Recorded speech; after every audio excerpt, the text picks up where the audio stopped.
इस एपिसोड की शुरुआत वहीं से होती है जहाँ से पिछला एपिसोड खत्म हुआ था। पिछले एपिसोड के एंड में देखा था सामने से जो लुटेरे लोग यहाँ पे आए थे लूटने के लिए, सामने से मेन कैरेक्टर भी फाइट करने को तैयार था, लेकिन तब एक सेट के लोग यहाँ पे आ जाते हो, कहते भी हमारे रहते बारे में तुम लोग उनका मतलब कुछ मासूम लोग का बिगाड़ नहीं सकते। लुटेरे भी नोटिस करते अरे बाप रे भाई हमारा प्लान कितना अच्छे से चल ही रहता, लेकिन one of the great set के बंदे यहाँ पर आ गए, हमें यहाँ से निकलना पड़ेगा। मेन कैरेक्टर को धमकी देते हुए जाता कि सले भाई तू लकी है कि आज बच गया, बाय। मेन कैरेक्टर बोलता निकलो यार तुम लोग लकी हो कि आज तुम लोग यहाँ पे बच गए। इन बंदों की ओर देखता सेट की ओर सोचता भी इन्होंने अपने नाम बोला, स्टार स्वॉर्ड सेट के मेंबर है जो यहाँ से 300 किलोमीटर यहाँ पे दूर है, तो इतना दूर ये लोग यहाँ पे करने के आए हैं। सामने से लोग इससे पूछते भाई आर यू ओके, ये सामने से कहते यस आई एम ओके। 3 बंदे थे तो तीनों में से एक ना बाकी दो से कहते भाई क्या यार तो क्या इस फालतू लौंडे के यहाँ पे जान बचा रहे हो, अगर सामने से उस बीस्ट हंटर ने इसकी जान ना निकाली होती तो ये जंगल में बीस्ट यहाँ पे भरे पड़े वो इसकी जान निकालेंगे, चलो जो हम लोग काम करने के लिए आए वो काम कर लेते हैं। तो बाकी दो भी कहते ओके ठीक है बाय, मेन कैरेक्टर को बाय बोल के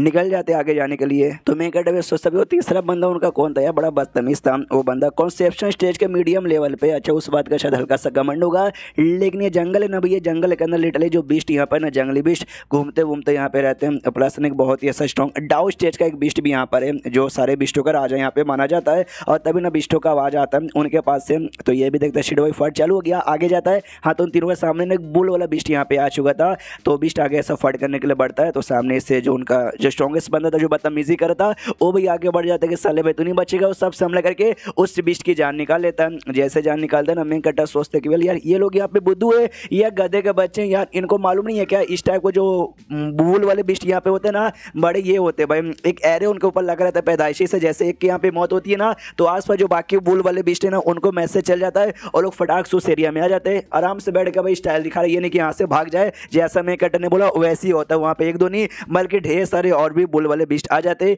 वो सब डर जाते कि मम्मी रे भाई अब क्या होगा, अब नहीं बच पाएंगे मर जाएंगे ऐसा वैसा। मेन कैरेक्टर भी सोचता है कि वेल भाई ये आदमी भली बदतमीज है, लेकिन उसके सेट के जो बाकी दोनों लड़का लड़के ना यार उसने मेरी प्रोटेक्शन यहाँ पे की थी, तो भाई चलो भाई जो उन्होंने मेरे ऊपर एहसान किया उसके एहसान के बदले में चुका देता हूँ, इसलिए आगे उनके पास जाता है। तो वो भी कहता है भाई लौंडे भाई तू यहाँ पे क्या करे, मरने यहाँ पर आया क्या, वापस लौट जा। सामने से ये कहते नहीं यार मैंने सुना यहाँ पे बुल वाले बिस्ट यहाँ पर आ गए तो मैं भी जरा देखने के लिए आ गया। उस बदतमीज आदमी के पास जाता और कहता देख भाई आदमी तो यहाँ पे बुरा नहीं है, बस तेरी तो क्या जो जवान यहाँ पे ना जवान काफी बुरी यहाँ पे चलती है, कोई बात नहीं अपने शान का बदला चुकाने के लिए आ गया। सामने से वो कहता गधे के बच्चे तू कर क्या रहा है, पीछे यहाँ पे जा। सामने से जो वुल का यहाँ पे किंग तरम वो काफी एग्रेसिव मूड के अंदर एक जोरदार अटैक यहाँ पे तैयार कर लेता है, जिसको इन वुल का ना स्पेशल अटैक कहा जाता है, उसके मतलब उसके साथ हमला करने को तैयार। ये लोग कहते शिट भाई गया अब नहीं बचा पाएंगे। सामने से मैं कहता भी कहते फालतू सा बुल, उसकी इतनी हिम्मत कि भाई वो मेरी जान यहाँ पे निकालना चाहेगा, वो भी अपने सपने में भी निकल पाएगा, अपना कोई एबिलिटी यूज करता है जिसकी मदद से ना क्या बोलते हैं भाई सारी एनर्जी अपने आसपास एक अजीब सा भी घंटा जैसा बना लेता है,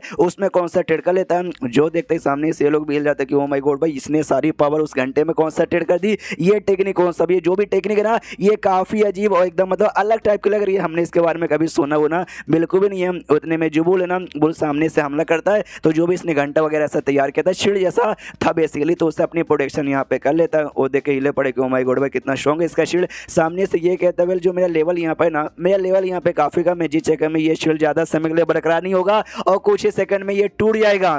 तो सामने से टूट भी जाता है। उतने में ये दोनों लड़के इसके सामने आते कहते हैं अरे यार तो जिसके साथ यहाँ पे सामना नहीं कर सकता उसके साथ फाइट यहाँ पे काय को करता पीछे हट, हम जब तक इसका सामना करते हैं। तो सामने से नमीन कट्टा कहता है ना टेंशन मतलब भाई फालतू में तुम लोग यहाँ पे डर हो, मैं दूसरा अपने अटैक यूज करता हूँ, दूसरा अटैक यहाँ पे यूज करता है और जो बुल पे हमला करता है जिससे भाई एक सील जैसा अटैक था उन बंदों को आई मीन उस बुल के ऊपर सील लग जाता है, कोई भी बुल है ना वहां से हिल नहीं पाता है। ये लोग कहते हैं अरे बाप रे भाई क्या भाई तू तो एकदम गजबी लेवल का है, तूने जो अटैक किया उसके ना स्पेशल टाइप का नाम बीस्ट सेट नाम का एक सेट आता है, उस सेट के लोग यहाँ पे करते हैं, यानी तो पक्का भी उनके सेट का मेंबर है ना। जो सुनते सामने से मैं अटैक कहता है अरे तुम लोग सवाल जवाब इतना करते हो कि मैं क्या बताऊँ, ये जो मेरा लेवल है ना भाई लेवल कम दर्जी चक्कर में सील की पावर ज्यादा हाई नहीं है और कुछ समय बाद ना बीस्ट अपने आप आजाद हो जाएंगे, इसलिए भाई हमें जितना जल्दी हो सके उतना जल्दी यहाँ से दूर जाना पड़ेगा। तो वो सारे के सारे बंदे दूर जाते हैं, तो रास्ते में पूछते भी है मेन कैरेक्टर से कि बाई चांस मान ले कि हम लोग दूर ना गए और लोग सील से आजाद हो जाएंगे तो हमारा क्या हालत होगा। जो सुनते मेन कैरेक्टर बोलता है अरे यार बड़ा सिंपल है मर जाओगे और क्या।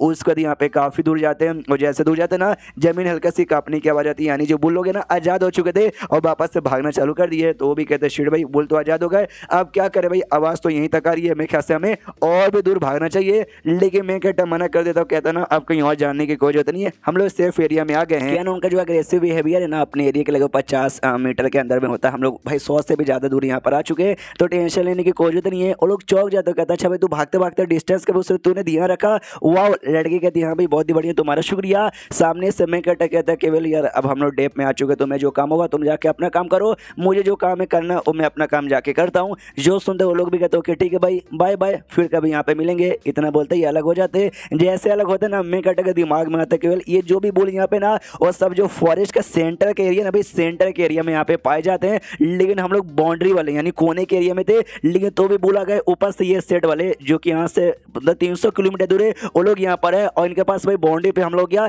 ये मुझे कोइंसिडेंस यहाँ पे नहीं लग रहा, कुछ ना कुछ तो गड़बड़ यहाँ पे लग रही है। ये जैसे और आगे जाता है ना, इसको स्मेल आता है भाई खून का। जैसे और आगे जाके चेक करता है तो ढेर सारी डेड बॉडी यहाँ पे पड़ी होती है। आई मीन मतलब बहुत भी नहीं, 2-4 बंदों की पड़ी होती है, जिनके बॉडी के अंदर से सारा खून है ना किसी ने चूस लिया था। देखते कन्फ्यूज कि भाई चूस के किसने जानी यहाँ पे निकाली। कुछ बंदों का आवाज आता है, चिल्लाते भाई मारो मारो, चुड़ैल को मार डालो, बड़ी कमी नहीं है, इसने मासूम लोग की भाई खून यहाँ पे चूस लिया। इविल मतलब इविल टेक्निक की प्रैक्टिस करती है, पकड़ो पकड़ो। तो मैं कट्टा भी देखते हैं इंटरेस्टिंग, 3000 साल के बाद ना ये जंगल में यहाँ पे आ रहा हूँ, और आते इतना अच्छा देखने का मौका मिल गया, चलो जाके चेक करता हूँ। तो जैसे ही आगे चेक करने जाता ना, तो एक लड़की थी जिसको ढेर सारे 4-5 बंदों ने यहाँ पे घेर लिया था। जिस बंदों ने घेरा था ना, वो शैंगो सेट के मेंबर यहाँ पे थे। उस लड़की से कहते साले कमीनी भाई चुड़ैल कहेंगे तूने उनको मार डाला। ये कहते नहीं मैंने नहीं मारा भाई, मेरे पहुंचने से पहले उन बंदों की यहाँ पे जान निकल चुकी थी, मैं मारने वाली बिल्कुल भी नहीं हूँ। ये लोग कहते कोई फर्क नहीं पड़ता भाई, तेरे मुंह के ऊपर तेरे हाथों पे भले खून नहीं है, लेकिन तू डेमोनिक डाइवरिंग टेक्निक की प्रैक्टिस करती है, जो कि ईवी सेट वाले यहाँ पे कहते हैं। तो यानी तू एक ईवी सेट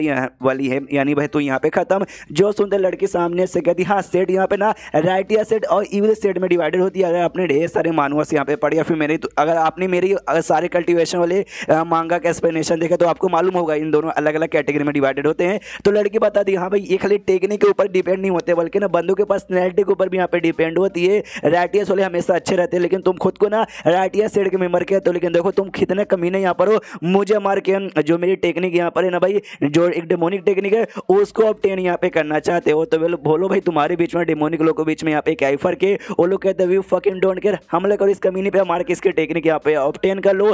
तभी सामने से मैं कट्टर भी देखते कि अच्छा ऐसा करो क्या, लेकिन पीछे से आवाज आती है यही कहते हुए इस शेंगो सेट के लोगों ने भाई नहीं बचोगे, तुम सबके यहाँ पे मौत हो जाएगी। तो और मेरी जूनियर को भी दोनों हाथ लगाने की कोशिश करो। तो ये पीछे से एक आदमी आता है, तो जैसे आदमी आता ना, तो सामने से क्या बोलते हैं मैं कट्टर चेक करते कि भाई ये आदमी इसके ऊपर भाई खून वून महसूस हो रहा है। तो पक्का भाई जिन बंदों की जान निकली थी ना, पूरा खून जो चूसा था ना, पक्का इसी बंदे ने यहाँ पे चूसा होगा। और सामने से अरे बंदा क्या उसका सीनियर है, क्योंकि अभी उसने बोला कि भाई वो लड़की मेरी जूनियर है। सामने से लड़की कहती भाई ना ना मेरे सीनियर कुछ मत करो। बाकी लोग कहते अच्छा देखो भाई एक और आदमी आ गया, अब इसको भी हम मारेंगे। और तब ये चैप्टर यहीं पे खत्म हो जाता है। तो चैप्टर खत्म तो वीडियो भी खत्म। तो मिलते हैं अगले किसी वीडियो में, जब तक के लिए बाय बाय।